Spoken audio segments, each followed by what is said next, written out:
નમસ્કાર, આપ જોઈ રહ્યા છો 24 કલાક. હું છું દીક્ષિતા. મહત્વપૂર્ણ સમાચારો પર નજર કરીએ. ત્રીજા તબક્કાના મતદાનનો પ્રારંભ થઈ ચૂક્યો છે. ગુજરાતની તમામ 26 બેઠકો પર મતદાન થઈ રહ્યું છે. 24 કલાક પર મેરેથોન કવરેજ આપ સુધી પહોંચાડી રહ્યું છે અને વધુમાં વધુ મતદાન કરવા માટે પણ અપીલ કરી રહ્યું છે. પ્રધાનમંત્રી મોદીએ પણ ટ્વીટ કર્યું છે. 117 બેઠકો પર મતદાન થવાનું છે. 13 રાજ્યો, 2 કેન્દ્ર શાસિત પ્રદેશો પર મતદાન. અને પ્રધાનમંત્રી મોદી કે જેઓ રાણીપની શાળાથી મતદાન કરશે. 7 વાગી ચૂક્યા છે. તમામ મતદારો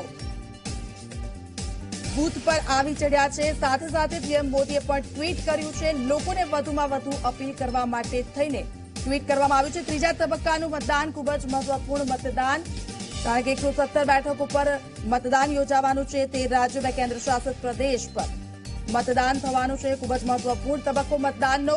લોકશાહીનું મહાપર્વ કે જેની ઉત્સાહભેર ઉજવણી થઈ રહી છે. વધુમાં વધુ વોટ કરવા માટે 24 કલાકમાં સતત આપને અપીલ કરી રહ્યો છે. ત્યારે પીએમ મોદીએ પણ ટ્વીટ કરી વધુમાં વધુ મતદાન કરવાની અપીલ કરી છે.